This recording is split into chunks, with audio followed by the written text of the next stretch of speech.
So this video is going to take you through how to write a resume.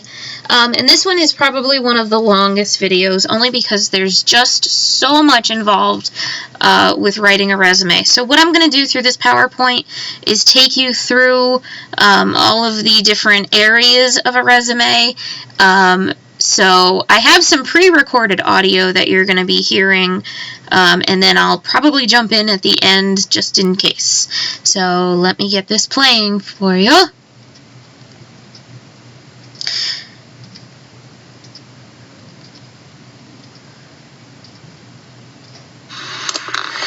Okay, so now we need to start talking about the most important element of your job search, and that is your resume. If you have the PowerPoint up in front of you, you'll notice this PowerPoint's a lot longer than any of the other ones that we've done or will do. The reason for that is because there is a lot to writing your very first resume. So what I've tried to do through this PowerPoint is take as much as I possibly can and break it down into pieces for you. So sit back and relax, because I'm going to talk you through this whole thing. I do want to let you know that if you've never done a resume before and you are nervous, that is totally normal. Writing your very first resume is difficult, I'm not going to lie. But once you can get through the first resume, then it's a lot easier to just keep them maintained and just kind of add to things and keep them updated. The idea behind your resume is that it's going to get you a job interview, not necessarily get you the job. So there is some pressure behind writing a good resume. I ain't gonna lie to you about that either. But the idea behind the PowerPoint, the lecture, and having you write one is so that we can have you walk out into the job field with the most presentable and most perfect resume that we can possibly make for you at this stage of the game. So, if you have the PowerPoint open, let's flip to the second slide, or the first slide after the cover, where we're talking about just the basics. No matter who you are or what job field you're trying to get into, absolutely everybody needs a resume.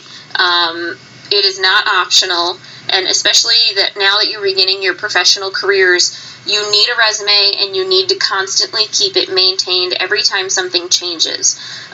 So right now you are close to graduating, so we're going to mark your graduation date as something that hasn't happened yet. So as soon as you graduate, you're going to have to change that.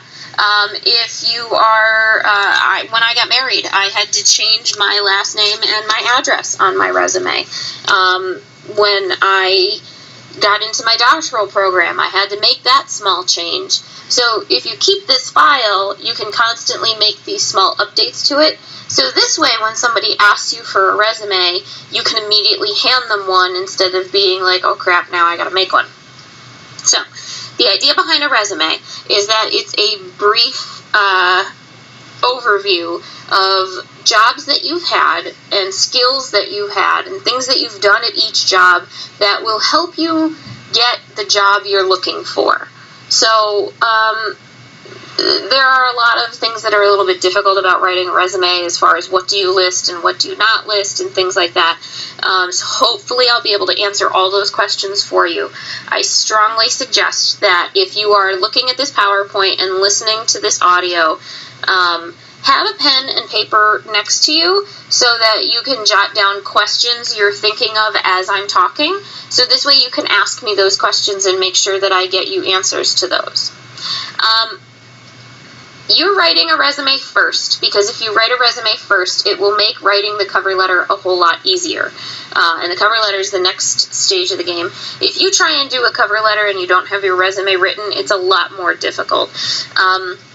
But that resume and that cover letter, they are the first things that a future or potential employer sees about you. They've never seen your name before. They don't know who you are. Those are the first things to cross their desk. So they need to absolutely be perfect. They need to be eye-catching. They need to be presented well, and they need to be perfect. I never thought I would have to say this, but Some students have spelled their own name wrong on their resume before. And yeah, go ahead, you could giggle at that, or roll your eyes, or think who in the heck would actually do that. But think about how often you're typing and you just type so fast and you mistype your name, or you mistype an email address or something like that and you don't even realize it. So it's possible. But when you don't catch it and you don't fix it, it shows things about you. So if you were in my English class, we talked about how you're constantly judged in black and white on paper. So you need to present yourself in the best possible way on paper, because that's all someone has to go by. You don't get to explain it as they're looking at it. So that's why everything on the resume and on the cover letter absolutely need to be perfect. That's why we're talking about this early, so this way you can go through a couple drafts, you could let me see them, and you can let me help you through it. Okay, so let's flip to the next slide, which is more resume basics. No, it's not. Same exact slide twice. I don't know why that's like that. Are you noticing that too, or is that just me? Yeah, no. All right. Well, hey, doesn't that make you feel good? Now we don't have to go through an additional slide. Hey, I never said I was perfect. Okay, so then let's go to the slide that talks about resume layout. There are a lot of different ways that you can design a resume. If you went onto Google and you looked for pictures of resumes, there's a ton of them. If you go into Microsoft Word, there are a ton of templates that you could use. Let me give you a piece of advice about Microsoft Word templates. If you are not comfortable, I guess is a good word, if you're not good at, if you're not experienced with, if you're not comfortable with text boxes, image boxes, rule lines, and things like that, don't use a template. When you use a template in Microsoft Word, you are locked into writing the resume exactly how Microsoft Word template wants you to. So you can absolutely write a resume without using a Microsoft Word template.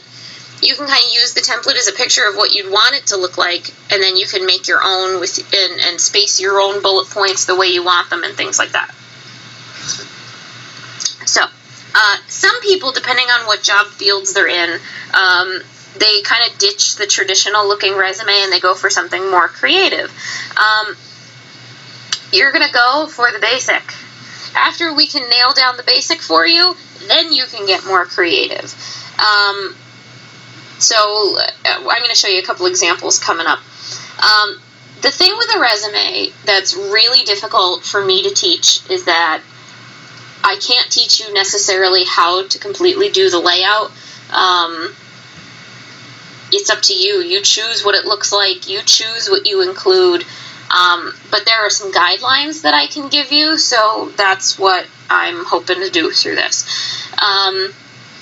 Because of the internet, now there's a lot of different ways people are incorporating online resumes and things like that. You're the person who's in the job market, so you have to see if there's a need for turning your resume digital or things like that. But those are all things that can happen later. Let's just get the first one under your belt. So if you flip to the next slide with some basic resume guidelines, the big important thing with this resume is it's going to go on just one page, and sometimes that's the hardest part for people to wrap their head around. Some people can say it can go on to a second page. My strong suggestion and my requirement of you for class is that it's going to all fit on one page. The reason for that is because on average, someone only spends 5 to 10 seconds reading a resume. That's it, seconds. They glance at it. If there's enough eye appeal, then they stay involved in it. But to have them read more than one page, depending on what profession you're in, is not really realistic. So if I can keep you to one page, the chance of them actually reading all your information is going to go up. If you were a physician, if you were in education, or if you were a lawyer, that's when your resume can go on to more than one page. Because then now it's not called a resume anymore. It's called a CV, or a curriculum vitae. I don't know if you've ever heard of that before. So when I was a journalist, my resume was one page. When I was a medical office director, whatever you want to call it, my resume was one page. Now, as a professor, my resume is 3 pages, because now I have to include different things in it because it's a different profession. So, you guys right now are staying at just 1 page, and that's it. You want to pick a font that is easy to read. You don't know who's going to be looking at this. You don't know their age. And I don't mean this offensive, but you don't know their eyesight abilities. So, you want to pick something that they can read. If it's too difficult to read, they're not going to read it at all. So, you are totally avoiding scripted fonts like Lucida Console or Lucida Handwriting. You're avoiding anything goofy like Comic Sans or Beaks Knees.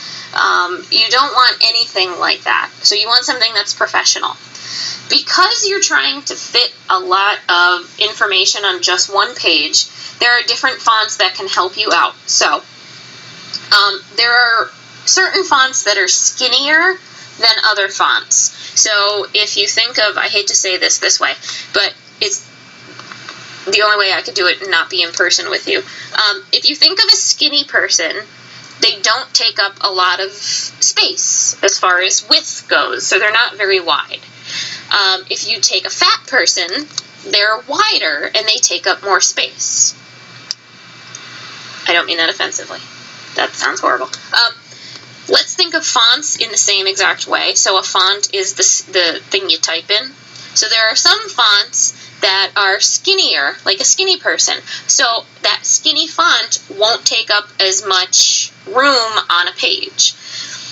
So this way you can fit more information on that page. Then there are wider fonts.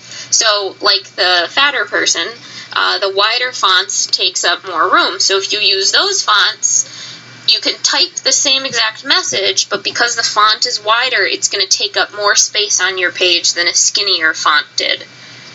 I hope that kind of made sense. So, some skinny fonts that can help you out, that are good to use, are Georgia, Times New Roman, and Calibri. Sorry, I'm drinking my tea. Wider fonts, so if you're someone who doesn't have a lot of stuff to put on a resume and you're kind of worrying, a wider font can help you out. So wider fonts are going to be Arial, Courier New. Those are pretty much probably the signature ones that you can use. And you'll notice, even if you take a Word document and you type the same exact thing in a skinny and a wider font, you'll see the difference. So that's why you want to pick an easy-to-read font. As far as size goes, you should never go smaller than 11-point font. If you're someone who needs to fit a lot of stuff on that one page, 11-point font is the smallest you can go. Because if you drop down to like 10-point or 10.5 or something like that, it may get too difficult for someone to read. And again, you want to make this reader-friendly.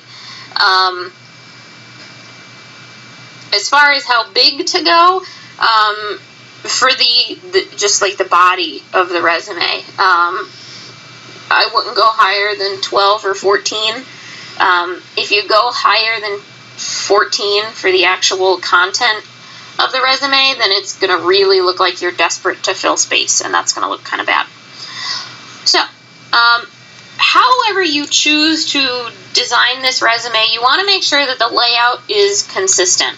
So, how you make the header for one area, so let's say if you decide to bold the header and you put it in all caps, then, or the label, let's call it, instead of the header, then that means every other label of a section needs to be bold and in caps.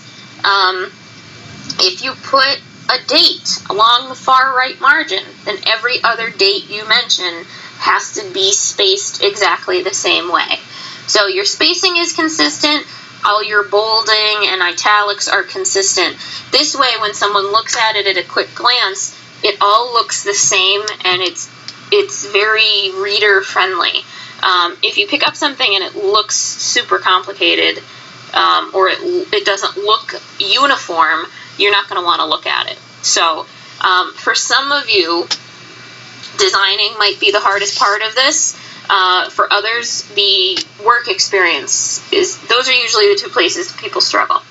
What I like to tell you is, if you're someone who's struggling with the layout, get the content down first, which we're going to be talking about in a couple minutes. So get all your information on the page, and whether it goes to 2 pages or 3 pages or whatever, just get all the information out of your head and onto this document, and then we can play. We can play with spacing, we can play with boxes and things like that. If you're not comfortable enough in Microsoft Word, or don't really know some of the tricks and things like that, that's where you need to let me know, and that's where I can come in. We can sit together with the computer, and we can work on the design part of it.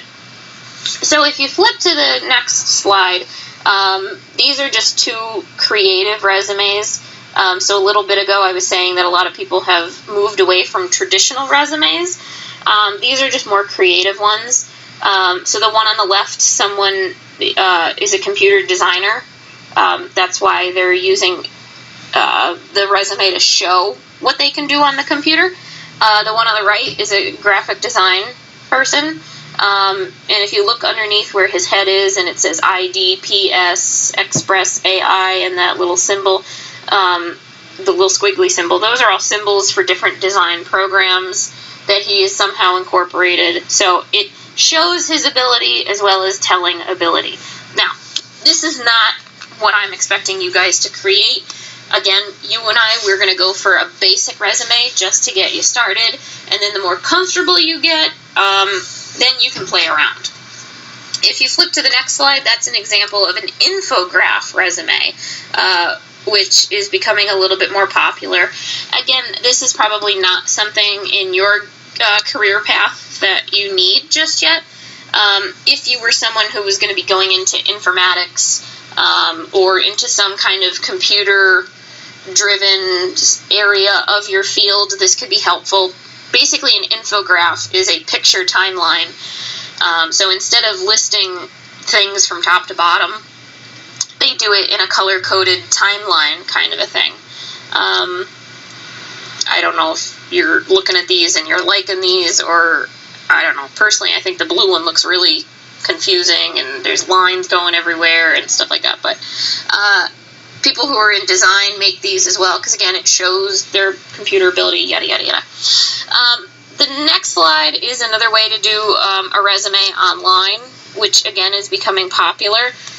In your job search, some of you might join different business-related online communities like LinkedIn, or some of you might make a Facebook page just for work experience, or you might make your own website just for a job search. This is how somebody put their resume on their website. And again, it has a portion of a timeline. Because it's the internet, whoever's looking at it would be able to click on technical skills and education and interests and stuff like that. It looks like that this guy would be looking for more of a computer type of job, because he shows pivot tables and PowerPoint slides and things like that. He's made 8 million PowerPoint slides. It makes me want to count all of mine up and wonder how many slides I've made over the last several years. Okay, anyway, so let's start actually getting into the different elements that have to go on a resume. So if you flip to the next slide that says resume elements, I have them all listed for you.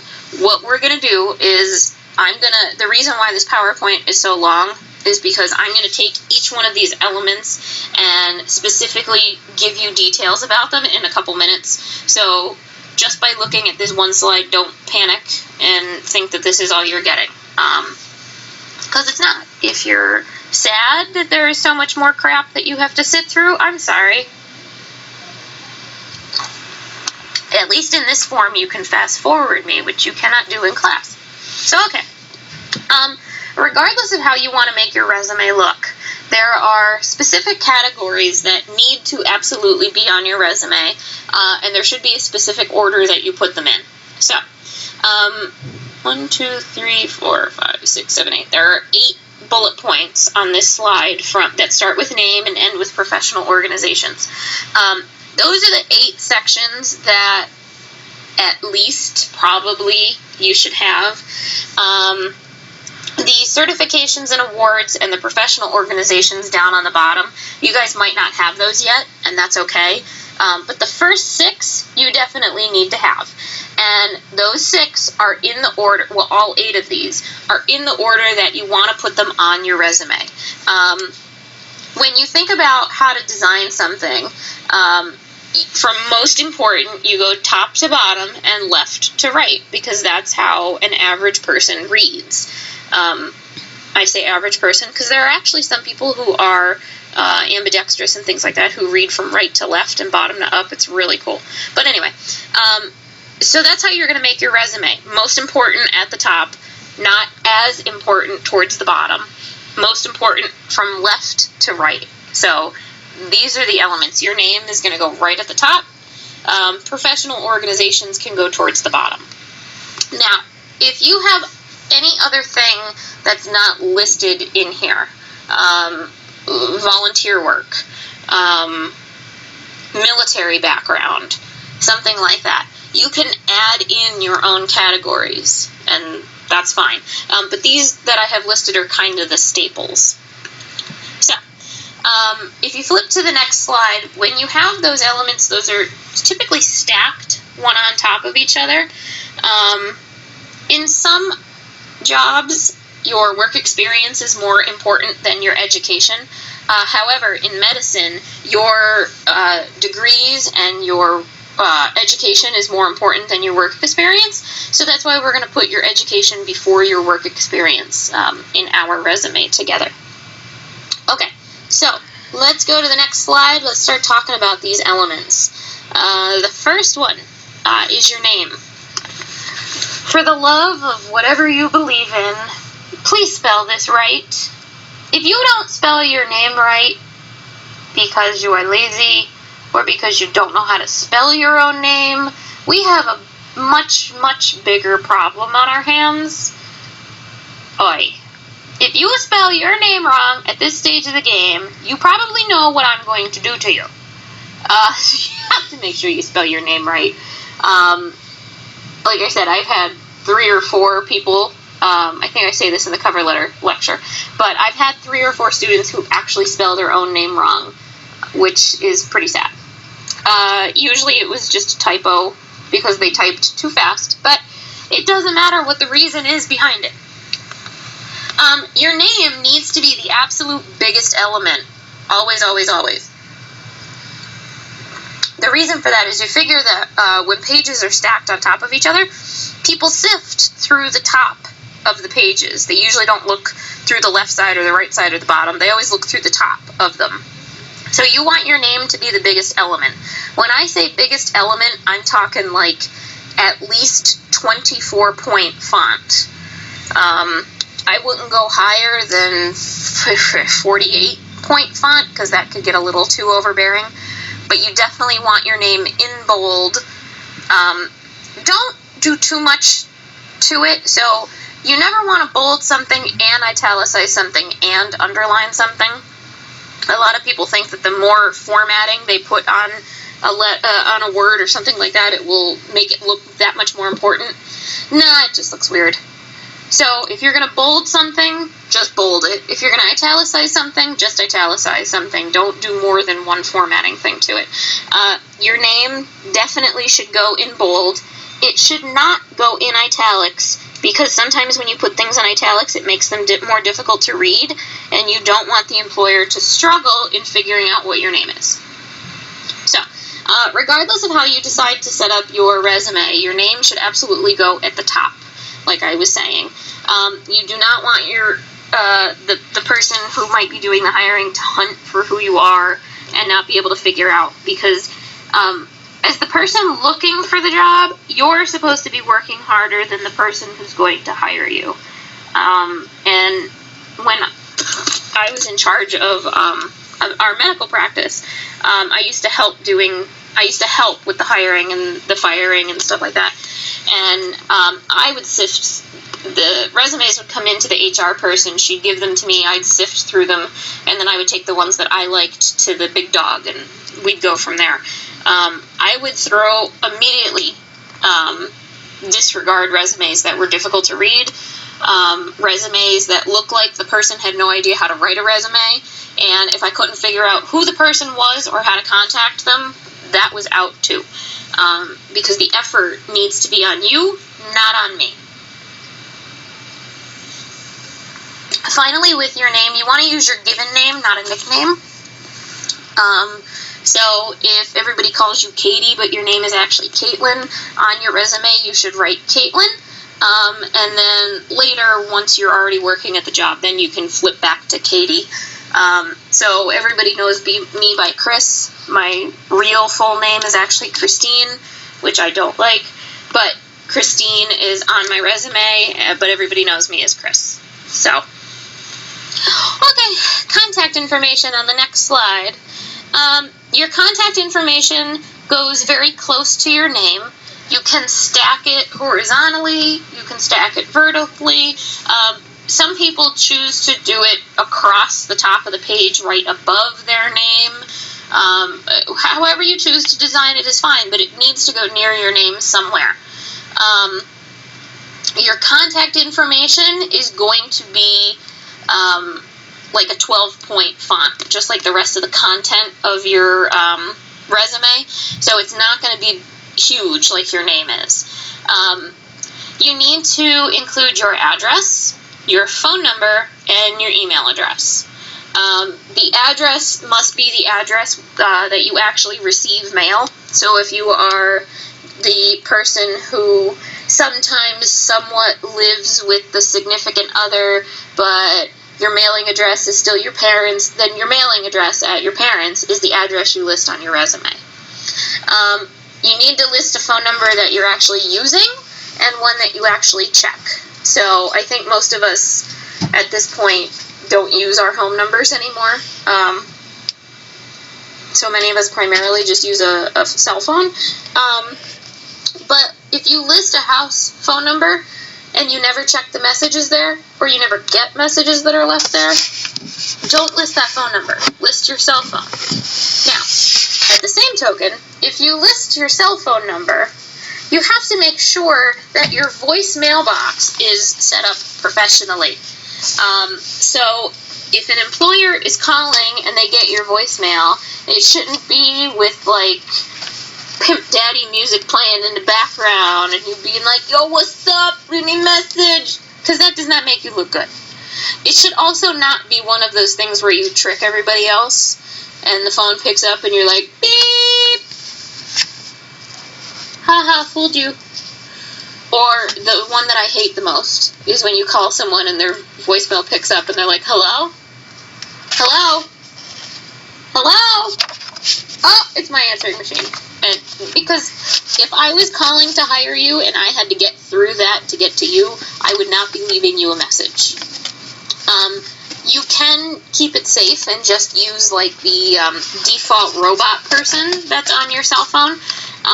But I would make sure that somewhere in that your first name is mentioned. So this way the person calling can make sure that they're reaching the right person. So either you say your name or have the robot person say your name and not just the phone number. Okay. With email addresses, some of you are still using the email address that you created in high school. And they're not exactly professional. Please flip to the next slide. Please do not make any of these kinds of email addresses to put on your resume. I have to be honest with you, and one of the favorite things about my job is when I first meet you and I ask you all to write your name and your email address on a piece of paper for me. I secretly go into my office and I read over your email addresses and laugh my butt off at sexyhotlips@gmail.com. or things like that. Or David's girl, 69. Like, those are not professional, so they should not go on your resume. If you are someone who has one of these kinds of email addresses, you need to make a new one. You need to make one that's easy to read and follow, and you need to put that on your resume, not one of these. So, it can be really helpful to use elements of your name in your email address, but just don't make it anything too complicated. Like the example I have with Jedediah.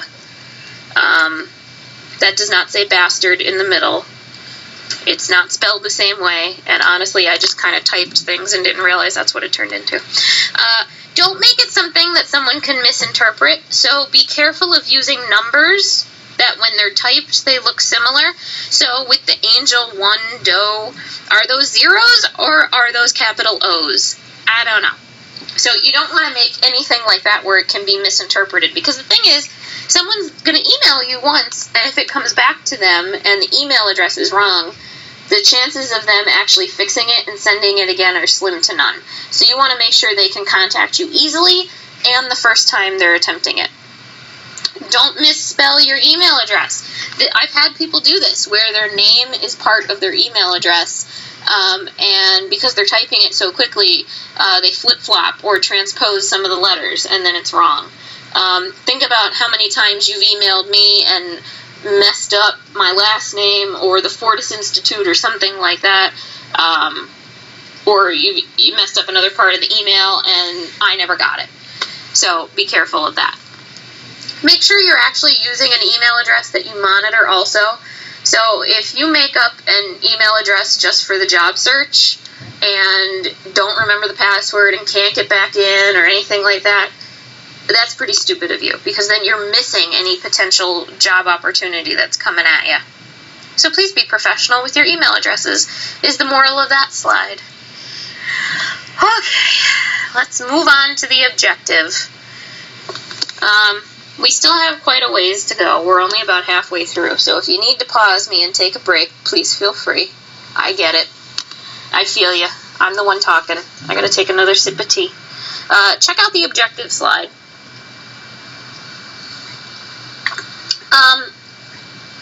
The objective is the optional element on this resume. I personally suggest not listing them anymore. Objectives have kind of died out in the last several years. They used to be really popular. Some books that you look at recommend them, some don't. Honestly, whether you include an objective or not is your personal prerogative. If you are, let me put it this way. If you're someone who doesn't have a lot to put on your resume and you want to fill up space, put in an objective line. If you're someone who's desperately trying to fit everything on one page, don't put an objective. It's just going to waste space on you. But if you are going to use an objective goes at the very, very top of the resume. It's the first element on the resume, and it basically tells the employer what your objective is. What's the point in sending the resume? And this is why a lot of people think it's irrelevant anymore, because the point is to get a job. But the objective is not a full sentence. It's a fragment. If you remember English class, it always starts with the word to, and it specifically names the position and location of where you want to work. So if you look at the bottom in red, I have two samples for you. Notice it names the specific position and where. If you're not sure whether you want to work full-time or if you want to string together part-time jobs, or if you're willing to take anything, you can do the top objective and not list full-time, part-time kind of a thing. Like I said, they're really optional in many professions because it's common that the objective is to get a job. And you can't be that blatant and just say, my objective is to get a job. If you are writing the objective but you don't list the position, then you have not written your objective properly. Because if you just say to work in a pediatric office, Do you want to answer my phones? Do you want to empty my garbages? Do you want to change my bed paper? Do you want to draw blood? What do you want to do? So you have to be specific with the position you're looking for. So that's objective. Okay, education. This one's going to take us a little bit. With education, just how we talked about most important goes first. With education, you are going to list your most recent first, and then work your way down to the oldest education that you have. You do not go back further than high school or GED. So you don't need to list grade school, you don't need to list middle school, because it's understood that if you got a high school diploma or you got a GED, you finished those other grades. You have to list a high school or GED because it's compulsory education. So what I mean by that is some people might say, well, if I got into college, isn't it a given I made it through high school? Yes, but the state, absolutely, it's a law that everybody has to go to school. Everybody has to go K through 12. If someone drops out of school, they're not allowed to until after a specific age. So you have to list on a resume that you actually finished your GED or you finished high school. If you finished your GED, you want to actually spell out what GED stands for too. So for every single school that you're going to list, these are the elements that you're going to need. The formal and specific name of the school, the city and the state where the school is located, the full name of the degree. So for high school, it would be high school diploma. If for any college, it would be the full-on specific title, Associate's Degree of Specialized Technology in Dental Hygiene, da-da-da-da-da. So I have a bachelor's degree. I have a master's degree. But to just say I have a bachelor's is not enough. I have to use the whole long specific title, Bachelor of Arts in Communication and Journalism with a concentration in print media. The big long mouthful. I can't just say I have a master's degree. I have to do the big, long, specific title, the Master's of Science in Secondary Education with English Teaching Certification, blah, blah, blah, blah, blah, the whole big name of it. After that, you have to use the date that you earned the degree. So, if you are still in school and you have not actually gotten the official degree yet, you need to write anticipated and the month and the year. So, right now in 2014, I have not finished my doctorate yet.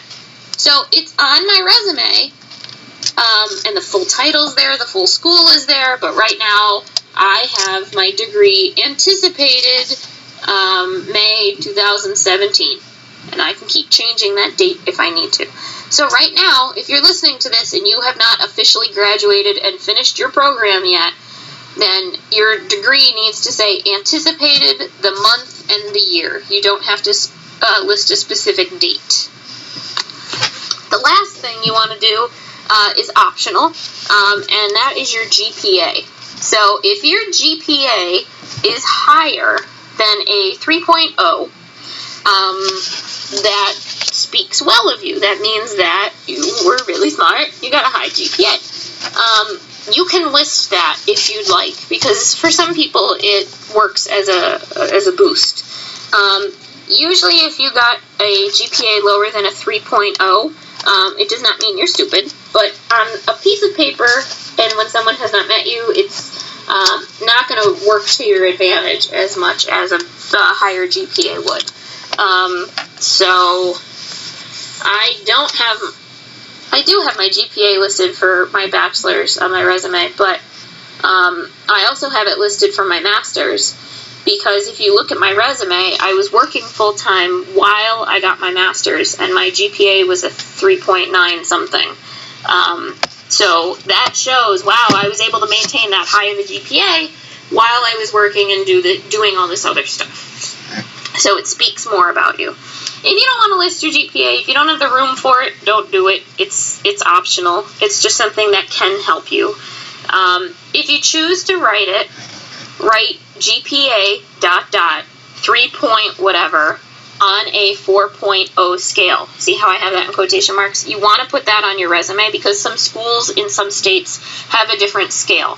So, if you got a 3.9 GPA out of a 6.0 scale, that's really not as good. So, you always want to put that scale on there. Okay. The other thing with education is that you don't want to list any schools where you did not earn a degree.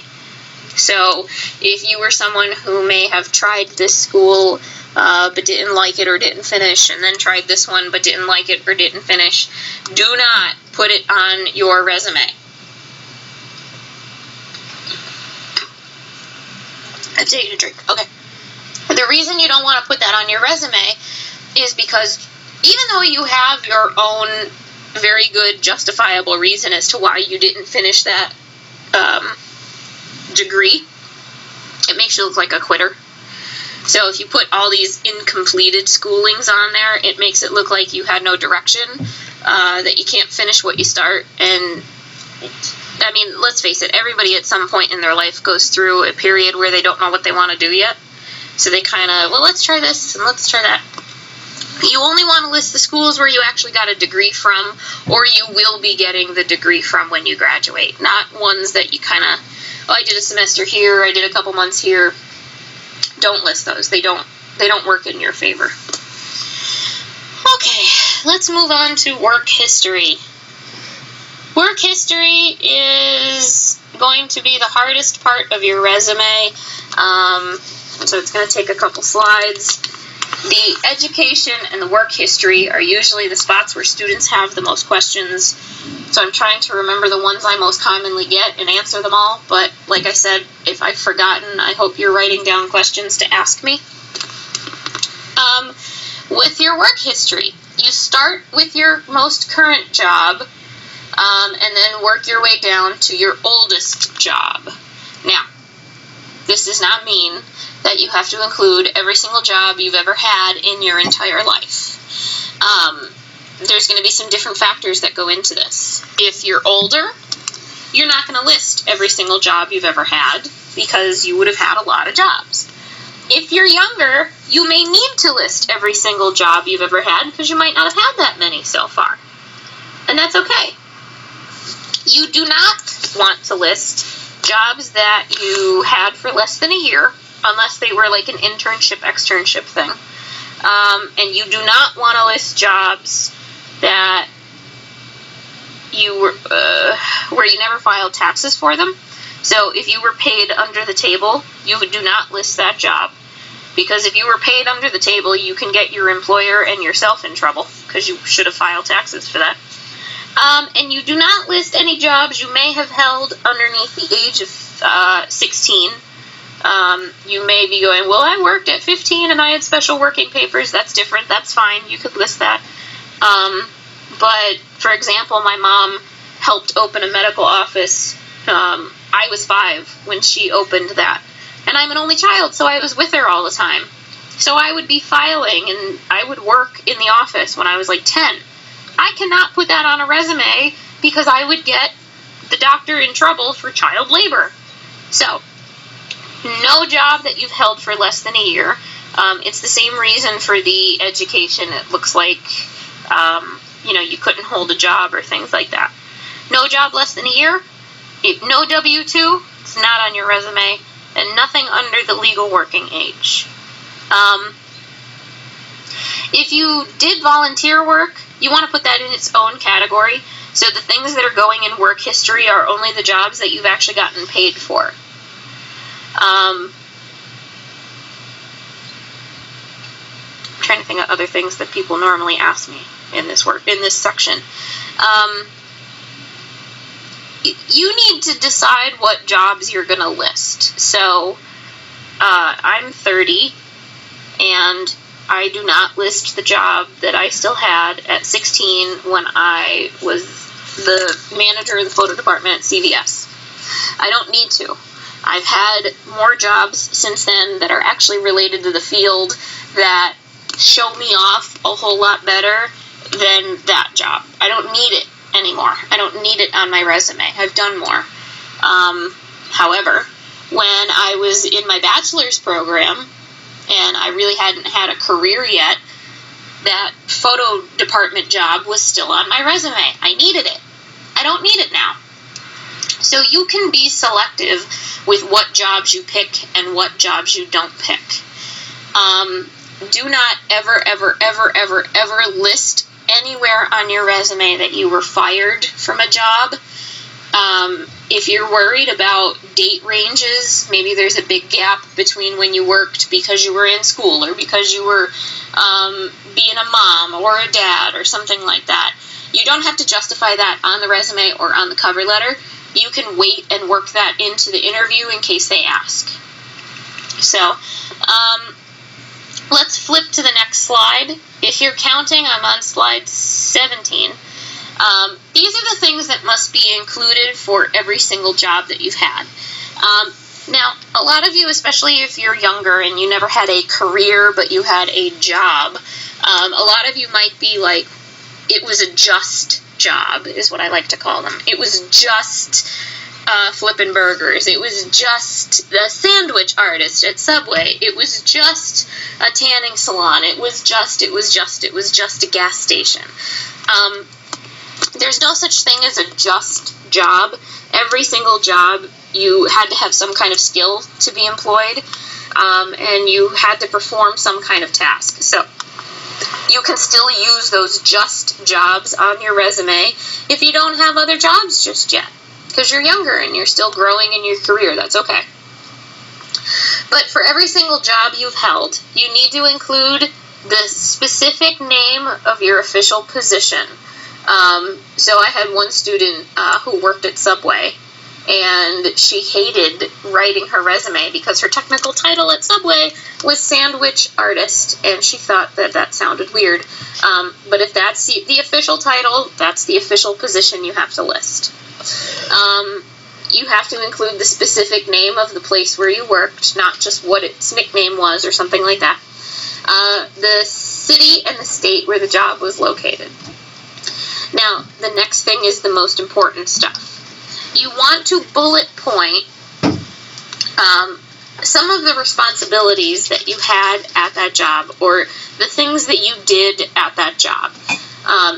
Because to just say, I was a sandwich artist at Subway, as someone reading that who doesn't know you, I don't know what that means. I don't know what that entails. So these bullet points help show me what you did and what that means. So these bullet points in no way have to be in full sentences at all. They shouldn't honestly take up more than a line, probably, for each bullet point. If they take up more than one line each, you're probably way too wordy, and we can trim it down. You need to start each one of these bullet points with a verb in the past tense. Received, cooked, created, developed, stuff like that. Even if you're still working at the job, you want all of these verbs to be in the past tense. If you do not know what a verb is, it is an action word. Past tense means it already happened. So, when you have past tense action verbs and they start every single bullet point, that's called being parallel. So you want all of these bullet points for all of your different jobs to start with different past tense verbs.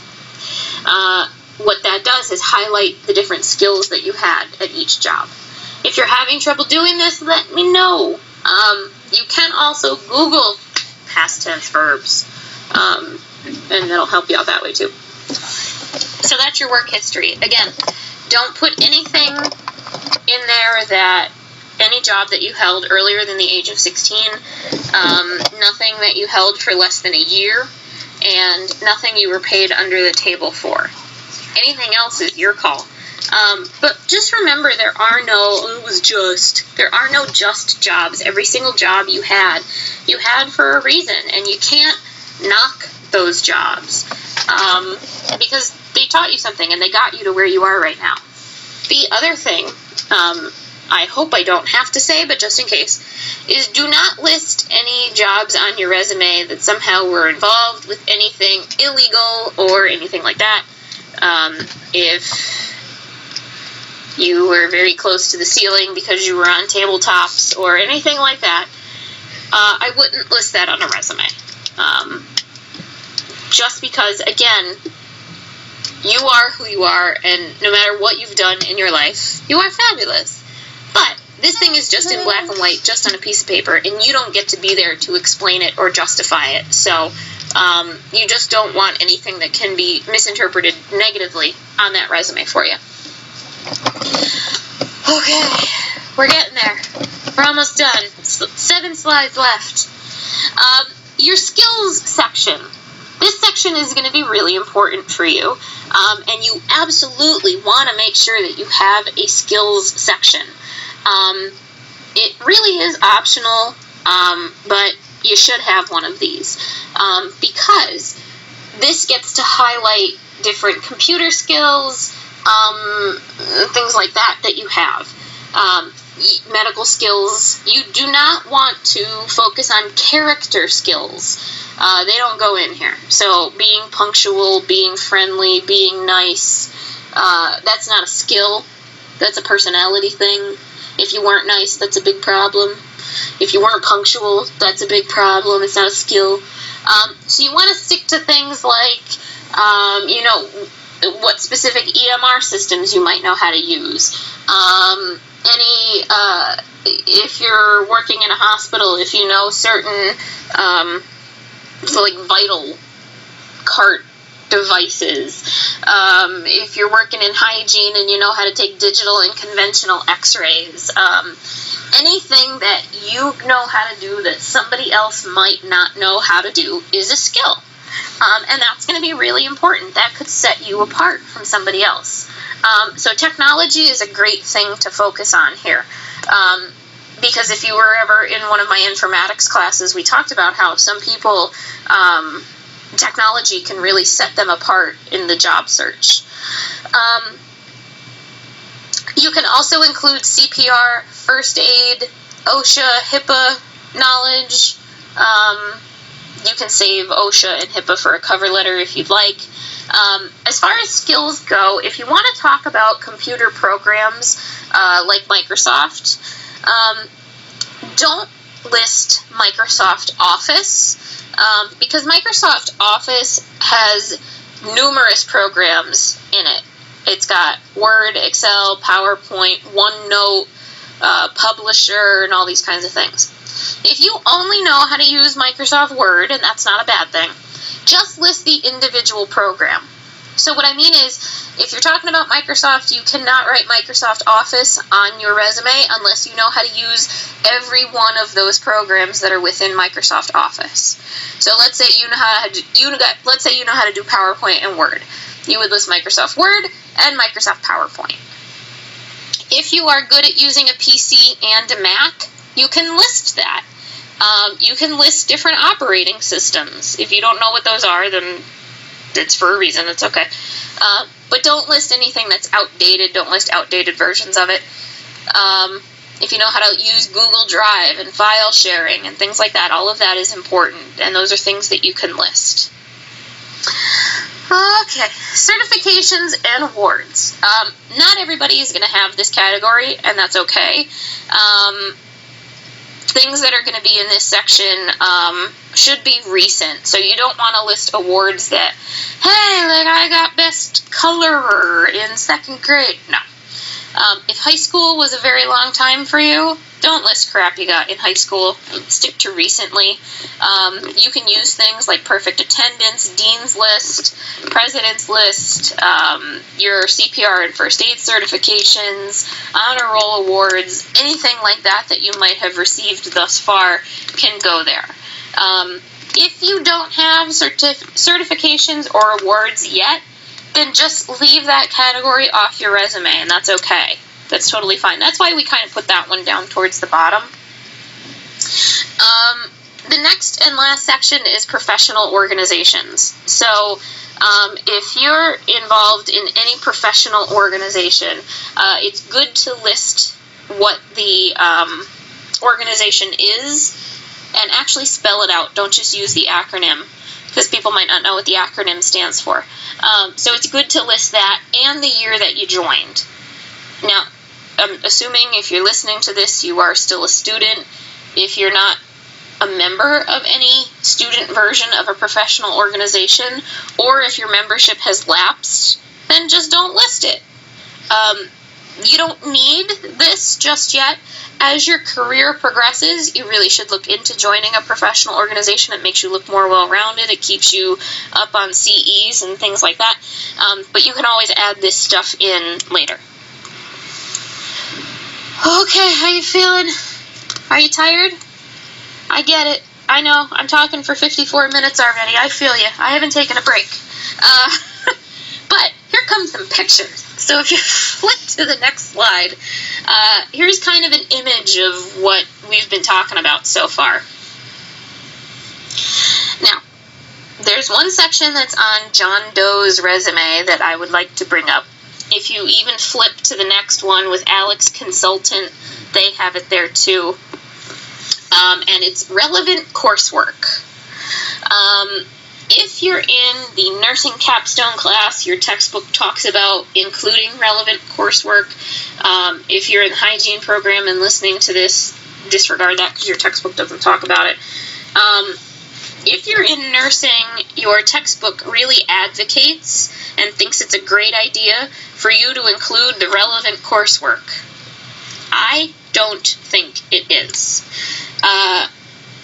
My position on relevant coursework is that and not that I'm saying I'm smarter than your textbook, but relevant coursework just takes up a whole lot of space. If you look at John Doe's resume, and if you look at Alex Consultant's resume, look at how much real estate those courses take up.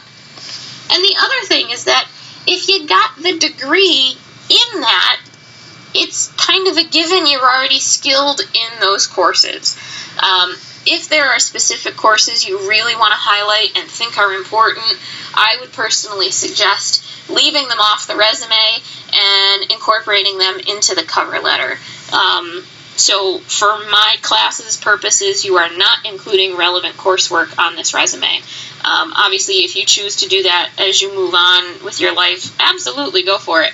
I just think it's a big old waste of space. So I would not include it. Okay, we're almost done. Next slide. Things to remember. I know this has been a lot of information. But it's just one page. Use those bullet points. Use them wisely. Don't write in full sentences. You're going to have a lot of sentence fragments here. So when you're typing this in Microsoft Word, you are going to have a lot of green grammar squiggles. Ignore the squiggles. You are smarter than the squiggles. It's all right. Those bullet points are going to be really, really helpful. Use your white space. So if you look back at Alex Consultant and John Doe's examples, if you look at John Doe, do you see all that space to the left and right of his name where there's nothing written? There's parts of education where you could just see white and there's nothing typed. That stuff is called white space.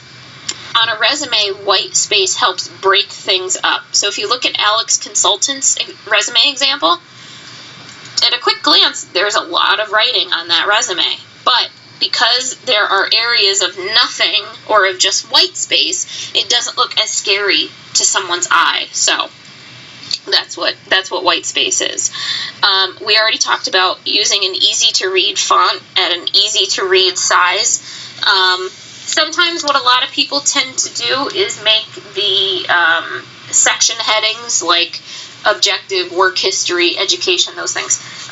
They tend to make those section titles a little bit bigger, like size 14, and then the actual font of the content is 11 or 12 point font. But don't go smaller than 11. Everything has to be perfect, and everything has to be spelled correctly.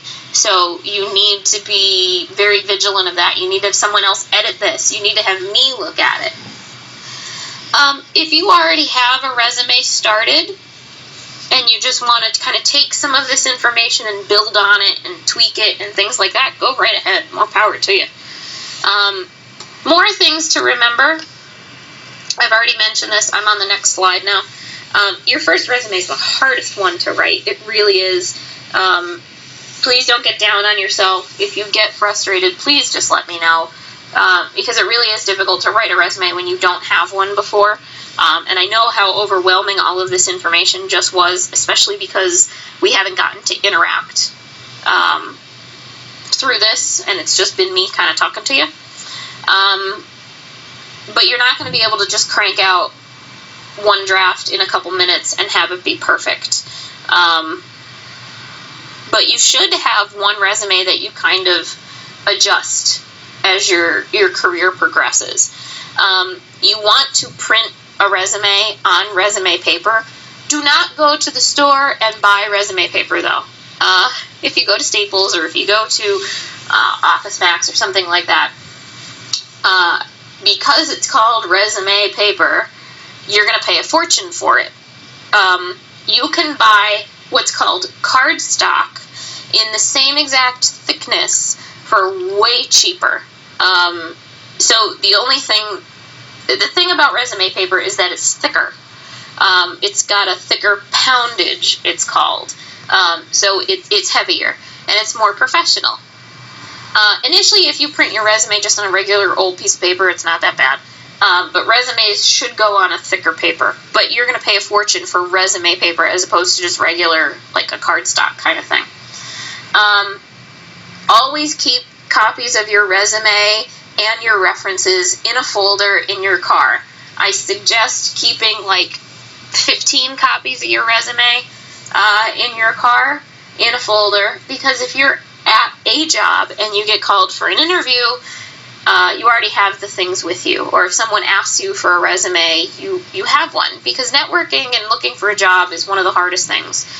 So you should always be prepared. When I was looking for a job, I had a clean suit in a garment bag lying in my trunk so it wouldn't get ironed, or it wouldn't get wrinkled, with my portfolio, with my resume, with everything ready to go. Just in case someone called me for an interview and I had to leave a different job to go there. I was ready. So, last slide. These are the things that you are never doing on a resume. Don't ever, ever lie on a resume. People will find out. Don't exaggerate. If you don't know how to speak Spanish, don't say that you know how to speak Spanish. If you don't know how to do sign language, don't say you know how to do sign language. Other things that you're not putting on a resume are your age, your race, your ethnicity, your political beliefs, any disabilities or handicaps, because all of those things there are actually laws that you are not allowed to be discriminated against based on your age, your gender, things like that. So don't put those things on a resume at all. Even though sometimes people can figure out your age with the day you graduate high school or whatever, they can get a ballpark age. Don't actually list it for them. Do not sell yourself short. It's very difficult to be confident in yourself on paper. It really is, and I totally understand that.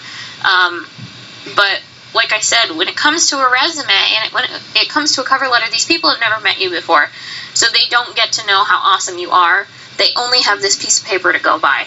So you really, really, really need to pump yourself up, and it's okay. And don't ever mention if you were fired from a job. The final thing is, don't not have a resume. Don't ever go anywhere without your resume when you're job searching. Oh, everybody take a deep breath. Listen to my dog bark in the background. All right. The resume, apparently he's done listening to me too. The resume PowerPoint is over. You need to go try and make one. Please make sure that you let me know any questions or any problems that you're having so that I can help you through it. If you're listening to this because I'm not hanging out with you in class, I apologize. If you're listening to this as a supplement to what we did in class, way to go, way to be prepared and thorough. But regardless, I'm here either way, so please let me help you. I'm just not a mind reader, so You gotta tell me what you need. Alright, go start working on that resume. See ya. Wow, that was a lot. Good luck. Like I said, I'm here if you need me, if you need anything. Your job is to worry about the content. Let me help you format it and design it if you are not comfortable with it. But that's what I'm here for. Good luck.